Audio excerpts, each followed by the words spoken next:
Welcome back to the Throwing Chairs podcast, brought to you by the Hoosier Network. I'm Audrey Marr, joined today by Joe Cronin once again, and Thomas Crow joining us for the first time this season. Welcome.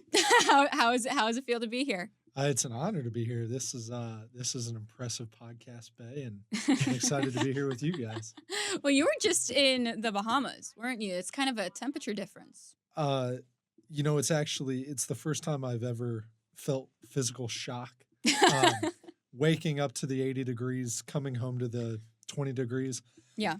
I'm not having a good week. Okay. I'm cold. It's a hard adjustment. But, well, a lot can happen in 2 weeks. The last time that we talked, Thomas, you were not here, but last time we talked, Indiana basketball was 3-0. Number 16 in the country. Today, unranked, 6-2 on the season following poor performance, to say the least, in the Bahamas. Overall, let's kind of start talking about the Bahamas because there's a lot to cover from that performance, as it really just kind of encapsulated what Indiana basketball has kind of been the last couple seasons. And it's hard to see that beginning the season with the immense talent that sits on this roster. But Thomas, I'll start with you. You had kind of the firsthand experience in being there. What was the good and the bad and the ugly that you saw from being there? I'll start with the bad. The bad that I saw was how Miles Rice and Cronin Carlisle played. Not just how they played with not scoring the ball well, but how they just kind of got dominated in those first two games. Chucky Hepburn and Ryan Nimhard just played harder than they did. They played smarter than they did. Chucky Hepburn had 16 points, 10 assists. Ryan Nimhard had 11 points, 14 assists. Cronin Carlisle and Miles Rice in the 5 games that they played combined, with Carlisle not playing against Providence, 17 points, 11 assists, and 6 for 35 shooting total. That's really bad. That's just not a good performance. If IU wants to get better, those two guys have to get better. We'll go to the good. I think the best thing I saw was maybe a little of a realization from Woody that the two big lineup might not be his best lineup. Is he going to start a two big lineup? And yes, he is. And I'm not telling him he shouldn't. But listen to this stat. Our best 2-man lineup, Omar Ballo, Luke Goody. 3-man lineup, you had Galloway. 4-man lineup, you had McKenzie and Baco. And 5-man lineup, you had Miles Rice. So Luke Goody and Omar Ballo are our best 2 lineups in terms of possession so far this season. I think when you throw those guys in with a one big lineup, it's going to work. And then the ugly. I think the ugly speaks for itself. They just didn't play hard. They didn't play tough. And I don't think that was just the players. I think that was the coaching too. Something that really stood out to me, Louisville's up by 30 points midway late in the second half, shooting free throws, and Pat Kelsey is stood up yelling at the players, trying to get them in their sets. Woodson's sitting on the bench. That's kind of what encapsulated everything with that week. Yes, they got a win against Providence, and that will look back as a quality win. And, long season. The full Big Ten slate is ahead. I'll start with the good, just get it out of the way. I mean, a couple guys had some good moments. Umar Ballo put up 25 against his old team. His old team's Arizona, but his first stop in college, now being an UNC status in the college athletics world, he had 25 on some great shooting from the field, and not a lot of shooting, but great shooting. But that really was Gonzaga's game plan. It was like, okay, they got the 7-2 guy. He's going to get his because they're not a big team. They didn't let anybody else do anything. Malik Renew was solid against Louisville, but someone had to score.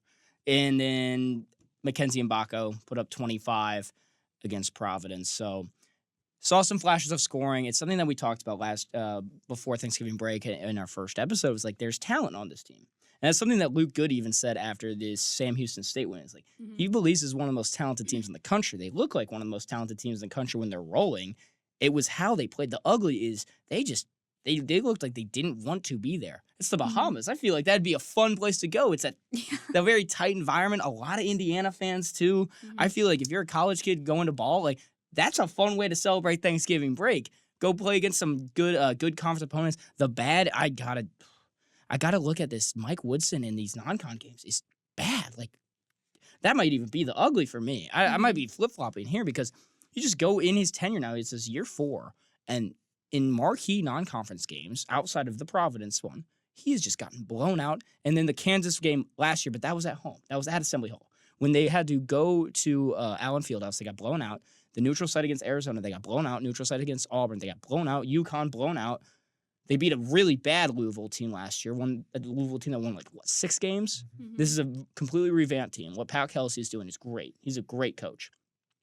It's just, that was glaring. That's like the flashing alarm when they're getting down 30 against Louisville. It's like, there's something that needs to be fixed, soon.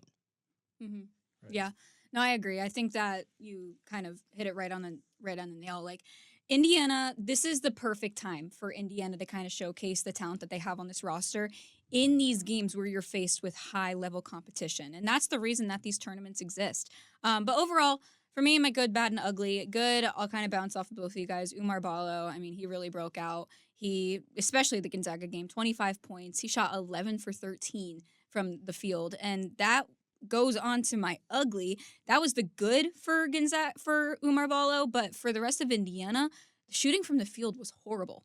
Honestly, it was 45% in the Gonzaga game, which again isn't the worst, but it gets worse when you look at Louisville. They shot 33% from the field, and you cannot do that in these games. I think what was the biggest glaring issue is really how, like you said, Mike Woodson and this Indiana team has performed in neutral settings. And that's this is the closest that you'll get to March Madness. This is the closest to that environment that you'll get. To see that, you're going to need to play how you're going to want to play in March. So, and let me touch on something with that as well.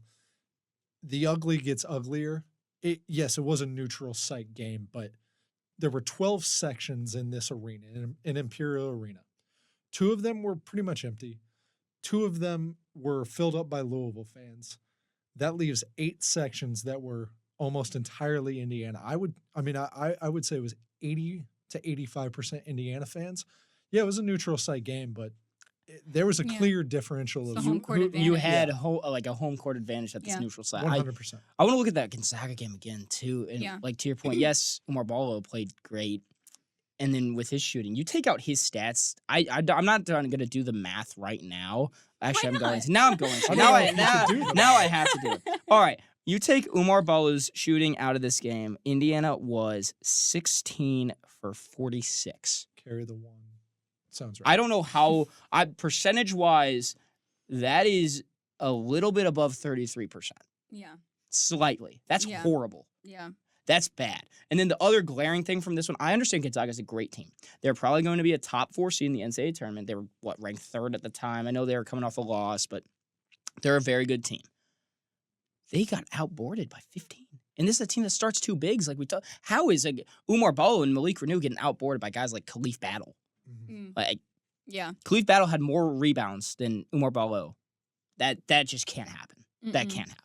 Especially with the talent that you have down low. You have all of the capabilities to out-rebound your opponent. You have Umar Ballo, 7 foot, Malik Renew, who's been down low. He knows he has the experience down there. You have everybody that you need to have to out-rebound anybody that you're facing. So, I don't know. I think just this is what you needed to kind of showcase that you are a team to watch out for. And they almost, in a way, lost all of the respect that they had heading into this season. So, I mean, if it didn't say enough, I don't know which one of you touched on it, but Luke Goody, the one that was leading the huddle. Oh, yeah. That was you. I don't know how you can look at that and think that, this is a team that's going to really make it far in March. I don't know. That point right there, I got to add, that's good for Goody to step in like that, being a guy that has been on deep runs. He was, in the Elite Eight last year with Illinois? Yep. He should not be the one in this setting. No. This is his, at the time, it's his 5th, 6th game with the team? Yeah. This has got to be something that Trey Galloway is taking the reins of, or Malik Renew, Mackenzie Mbako. Someone who has been with this team has to be the one taking the reins and barking the orders. But there was a lack of an accountability in that 3-game stretch. And just to add to the lack of cohesion between this team, to go back to the arena, small arena, maybe 2,000 fans in. I'm sitting directly next to the goal. You can hear everything. I mean, Oh my! Yeah. the good and the bad. And I imagine You didn't hear anything from Indiana on defense. I mean, when Gonzaga was on defense, it was screen right, screen left, roll, go. All the terminology. When Indiana was on defense, when they were standing in front of me, it was silent. I mean, there were two separate times where, guys just got drilled by screens. And if you have guards getting drilled by screens, that is the number one indicator that a team is not working together on defense. And the defensive just effort, because that's what probably 50% of what goes to the defense is putting in effort. They have athletic guys, but you just they were getting blown to the rim just with ease. Yeah, every time. The transition defense was also one. It was bad. Rewatching the Gonzaga game, that was bad. I mean, overall, you look at that performance and you're just like, that is an Indiana basketball. I mean, I think that's is it Indiana basketball of the last 4 years? Yeah, it's really I don't been know. The case for the last 8. Really, you could go back in the Archie era. But I mean, we can talk about this for a lot longer. Let's just have a full episode talking about this. But I mean, you made a good point that you did not hear anything. I mean, I obviously didn't. I was watching it on TV. But I mean, if you couldn't hear it in person with 2,000 people around you, and it was loud. When I was watching it was very loud. It was loud. That's probably an environment, especially if Indiana plays well, you will not be able to hear anything that's going on around you. But if Indiana's doing poorly, you don't hear anything from Indiana as a crowd. If you don't hear anything from the bench, that says enough. But overall, I was going to go with the bad. I was going to go with also turnovers. I think that's been a really bad issue for Indiana kind of throughout the entire season, a lot last season as well. It's just a lot that is not being... It's bad passes. It's bad passes, and it's stuff that's just not being addressed. I mean, you have had every capability to go and look at this. Look at what is making you lose games.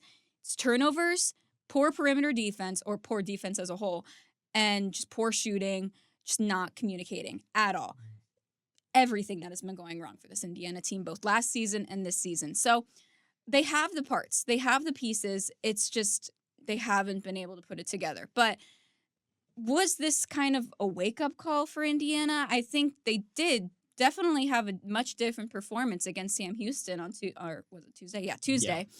We'll get into that in a little bit, but I mean, I know it's only one game, but when you look at that, do you think that this tournament will be the turning point or will be the wake-up call for Indiana? Joe, I'll start with you. That's hard to gauge because the Big Ten season is just it's gonna be what it is every year, where they'll take care of business at home, probably drop one where they shouldn't at home, and the road games are going to be where it's like, oh my, this is ugly, when they're having to go to Rutgers, or I don't know what their road schedule is for the Big Ten, but wherever they travel, it's going to be hard. It's the Big Ten basketball slate.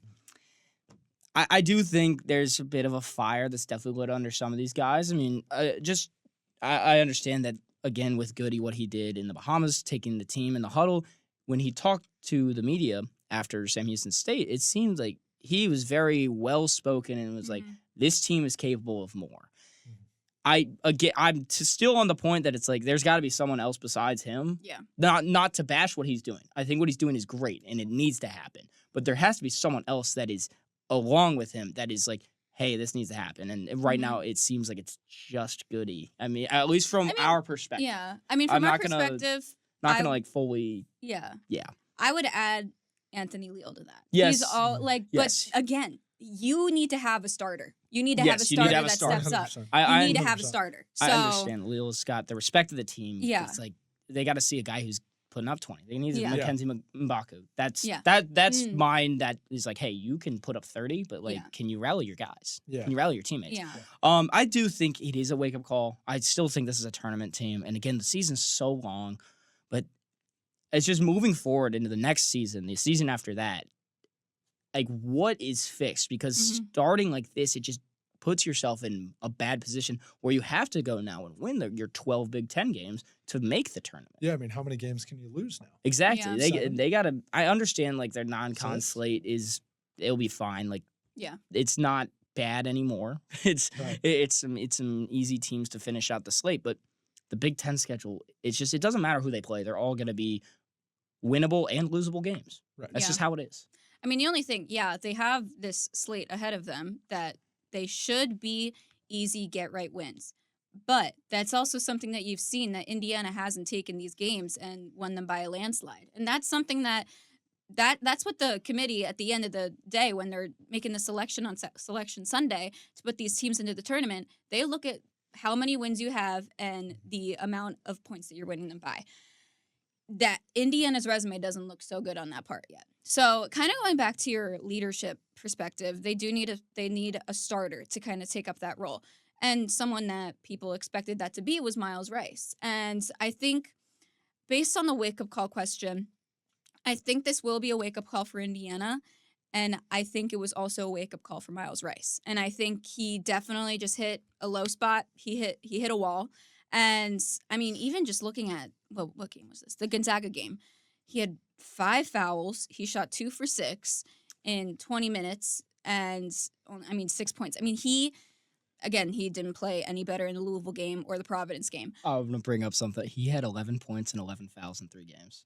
Wow. Actually, 2 for 6 was the best he shot all week. Okay. The 1 for 11 performance was mixed in there. That was right. something. I mean, the Gonzaga game was just what I had pulled up on my computer. No, but not to discredit how bad of a game it was. Yeah, exactly. So it's just he seems to play a lot better at home, and I think that's someone Trey Galloway said at media day. Everyone's been saying when talking to the media that Miles Rice is this team's leader. So I think he needs to be playing well. I think he needs that confidence in himself, and his team needs the confidence in him. He is the one at point. He's the one leading this team. So I think it was a wake-up call for him. He had a bit of a better performance against Sam Houston, a good second half. But, I think overall it was a wake-up call for Indiana. And if Miles Rice is able to kind of turn it around, it'll help Indiana in the long run. Yeah, this is a this is a hard question. I think it is going to be a wake-up call for the players. Mm-hmm. I don't think that is a question. I think Miles Rice specifically, he played well against Sam Houston State, led the game in scoring. I'm not worried about the players. When you take college-aged athletes to a vacation resort to play a basketball game, you're not going to get the results you necessarily want. It's like taking 6th grade AAU players to a tournament at Great Wolf Lodge. You're not going to get the focus on the basketball that you want. I'm not worried about the players. If this isn't a wake-up call for Woodson, I don't know what is. He has always been a stubborn coach, which stubbornness works. We've seen it at Indiana before. But there's a difference between being stubborn and being wrong. And I think that right now his offense is just not working. He's not letting talented players who Indiana has paid millions of dollars to come to Indiana because of their talents play basketball. He is forcing them into this system of slow play. You're going to enter it to the post. You're going to have another post guy to help you out if you need it. You're going to back down. You're going to pass it out. We're going to throw it back in. That's not what this unit needs. He needs to adjust his system to the players, not adjust his players to the system. That goes back to the one big lineup I've talked about. If in a game, a one big lineup is going to work, use it. Don't be so set in your ways that you can't realize some mismatches and stuff and change how your offense looks. So I know it's going to be a wake-up call for the players. For this team's success, I hope it's a wake-up call for Woodson too. Yeah, no, that's a good point. It seemed like it was a little bit of a wake-up call because they had a much different performance against Sam Houston on Tuesday, 97-71 final. And it was it really seemed like it was the only game that Indiana had complete control over kind of throughout the entirety of the game. Overall, there was a lot of adjustments. I think for me, what I saw, overall, they shot 62% from the field. That's almost double than what they shot in the Louisville game, which says a lot. again, it's a non-conference opponent, but they were one of Indiana's higher-ranked teams in KenPom. They're at 129. Frankly, they probably didn't play to the best of their ability. But overall, it seemed like there was just a lot more connection. And I think, obviously, Woodson kind of had to look more towards the bench. Kanan Carlisle was out once again. So, Anthony Leal got 25 minutes in that game. Granted, he didn't produce that much stat-wise, but he also had plus 39. That's the glaring thing. That's the glaring thing. So, that kind of goes back to what we're talking about on, leadership presence. And then also Luke Goody, career high, 18 points, 5 for 8 from the field, 5 for 7 from 3. Overall, if Indiana can kind of play like this, they need to kind of shoot the way, actually, they only attempted 15 threes in the whole entire game, but they made 7 of those, which is probably one of their best performances that they've had in a very, very long time. Right. But overall, that's the thing. This Indiana team has the talent from beyond the arc. They have the talent down low. But again, that too big lineup just isn't working. That was where Indiana was kind of hitting a bit of a wall, is when they had that too big lineup in. But then that lineup, what was it? Luke Goody, Anthony Leal. It was a small ball lineup, but with Luke Goody and Anthony Leal in at the same time, I don't remember who else. Rice and Renew. And then, I don't know. Maybe. That might have been it. Yeah, that might have been it. Yep. That was the best lineup. That was a very good looking lineup. And I think that was also a lineup, though, that people were concerned when that had that. Anthony Leal. Not to bet, but that's the guy that's option 9? Yeah. With the healthy roster? Yeah, exactly. So, when he was asked, post-game, what went through his decision to play Anthony Leal that much, Woodson, all he just said was, I decided to play him. That'll do it. I decided to play him. That'll do it. Yeah. But I don't know. This game can maybe just, I think it was a good game that Indiana and Mike Woodson could use to kind of see who they can really look towards, and to provide them that spark off the bench. And that's again what these games are used for. Overall, those are definitely the adjustments that I saw. But 4 players with double-digit performances, and overall, you can't really look at this and say that necessarily someone had a poor game.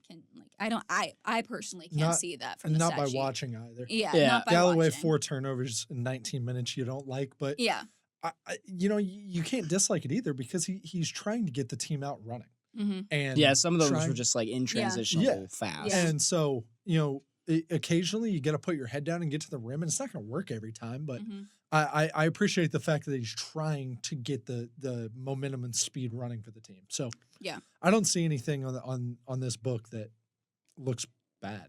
And Ballo only took 3 shots, but he got fouled a ton and was good enough. 6 for 10 he was from good the line. enough from the free throw line. Where it's you can't just hack him. But also, he only played 19 minutes in the game. Yeah. He. That's the thing. Indiana saw more success in the small ball lineup. So when you don't really need that, you don't. I don't want to say you don't need him, but if it's not somebody's night, if they're taking advantage of Ballo and just fouling him every time, run the 1-ball lineup and it works. That was the one thing with this game was the fouls. Yeah, mm-hmm. a lot of fouls. Oh my gosh, that was a lot of whistles. And the only thing that I say wasn't great was the second half defense. They allowed 46 points, and that was something that Woodson addressed after in post game. It's can't keep having that. Yes, they kept them at plenty reach, won by 26, but they held them to 25 first half points, and that's okay. I don't know. And he said keep them within that 30 to 35 point range. You should be in good position to win games a lot of games. Yeah, a lot of you games. can keep a team under that. Yeah. Ooh, within that range, and it's especially a non-conference opponent like Sam Houston, 126th in KenPom. One of the better non-conference teams they've played that wasn't in the Bahamas, but it's just, again, I understand that they're up big, they're up 30, and it's you gotta have this full 40 minutes of effort, because not only does that send a message to other teams, it sends a message within the program. That's something I think we should talk about, is how empty Assembly Hall was. Oh, I'm not entirely goodness. surprised. It was. I'm not surprised, but that was. Yeah. Yeah. We're in a year of sports where Memorial Stadium's getting sold out, and Assembly Hall is yet to. Yeah. And they are how many home games in? I don't know how 5? many home games. It's I don't around know. there. I don't know if we read that much into that. I understand it's Sam the Houston State. no, on but a it was Tuesday, ugly. It was cold. ugly empty though. Yeah. Okay, I'll give It you was that. hard. Like It they didn't was even quiet. that wasn't It even was just 50%. quiet. That was wasn't quiet. even 50% No, capacity. you're No. right. Yeah. You're right. You can normally get a pretty good gauge of how loud it is when Martha the Mop Lady comes on. Mm. And I mean, there was nothing. It was just So No. That's you could No, tell you- there weren't that you many get the people gauge, because the yeah. claps were in unison. That's what I was Yeah. gonna Okay, I say. took it from you. I was gonna say the claps are actually in unison this time, which is actually you've never ever heard that. Yeah. So, but yeah, I mean, it was a Tuesday night, I get that. but again, I mean, these are non-conference games that I mean, what Indiana fans like to see is Indiana basketball winning, and I think even last season, these games were a lot more filled up, and I mean, I just think people looked at this game and looked at the Bahamas and Yeah. are now looking towards the rest of the season, caring more about football, and they don't care about basketball anymore. Even though I mean, This also probably is the first time ever yeah, that December has had. This is football true. games. This no, is that's, probably. that is. I very mean, it's the true. first time It's ever. kind of a It's the first time in a long time that balance. November had football cared about. this October, to much. be fair, Very for a little true. while. Yeah, I mean, I guess people were still tired from the Purdue game, but yeah, I mean, overall, a lot of adjustments. Is there anything else you guys want to add from that game? Yeah, I want to hit on Goody real quick. Yeah. Goody was that's the best Goody game I've seen in a long time. Mm-hmm. I mean, not just with us, with Illinois too. I mean, you can tell when a guy is feeling it. They move different. They find their spots differently. They release the ball differently. They just have a flow to them. And he got into that. I mean, he was getting to his spots. He was taking shots that a confident shooter doesn't take. I mean, pump fakes, one dribble shots. He looked really good. And if we get that Luke Goody, that fluid, confident, good shooting, good playmaking Luke Goody, watch out. Because that's gonna be huge if we can keep that if Indiana can keep that going. He doesn't even need to make 5 threes every game. No. But it's now he's got the threat. Now it's the Yeah. radar. It's like teams are going to have Right. to watch all of Yeah. his motions. He should be getting at least 20 minutes a game every single Yeah, game. I don't know. 100%. You make a good point, and the difference in the way he took those shots. And I think the first couple 3-pointers that he took, it was just a regular. I don't know. I just saw a lot of a difference when It was that step in top of the key three. step in the top of the key. Yeah. Yep. He just ran and shot. He ran and shot, and he knew he was going to make it. He ran off. Like it was Yeah. so much faster paced and so much more confidence taken into these shots. And Had that like Call Klay me Thompson crazy, aura but- to it. A little bit. It was just like, all right, step and shoot. Call me crazy, but you can tell when a shot's going in Yeah, from how the you guy can. shoots. 100%. The first couple games of the year and in the Bahamas, you were seeing shots and like just kind of how he was shooting them. And you're like, that's not going in. Yeah. Tuesday, different story. Mhm. You're right. It had a little bit of a Klay Thompson feel. To Yeah, it was like he wasn't Yeah. dribbling. he wasn't dribbling. He was Yeah. getting the rock and stroking the rock. Yeah. Yeah. Get the rock, stroke the rock. All right, No, well, But- we're gonna trademark that. No, we're not going to trademark Make that. t-shirts. Anyway. Yikes! All right. All right, but anyway, not the last non-conference game of the season, but last non-conference game until Big Ten play. Miami of Ohio, they sit at 5-2 on the season. They're first in the MACtion conference. Oh, love some action. Oh yeah. So now this seems to be Indiana's last get right game for a little bit. They can use this game and they can really just continue to bounce off of what they did against Sam Houston. But overall, when you look at Miami of Ohio, what does Indiana need to do to advance to 7-2? And who does Indiana need to watch out for with this Miami team? I'll take the reins first. I was gonna Yeah, say. I have to because he's an Hailing. alumni of Carmel High School. Carmel. Pete Suter Indiana. dropped 40 against Air 42. 42. 42. Yes, Pete. Averaging Let's go. 17. Let's go. Good for him. He was at Bellarmine the previous 2 seasons, was solid there, and then what a game. I'm you happy go. for him. But that has to be a guy you look at. You see him Yeah. score 40, you're like, oh, hey, guard him. Yeah. For Indiana, really, though, it's just playing their brand of basketball. I mean, they got to get out and run. They got to if they are realizing that the Balo Renew combo isn't working, get out of it. Let's try something else. Mm-hmm.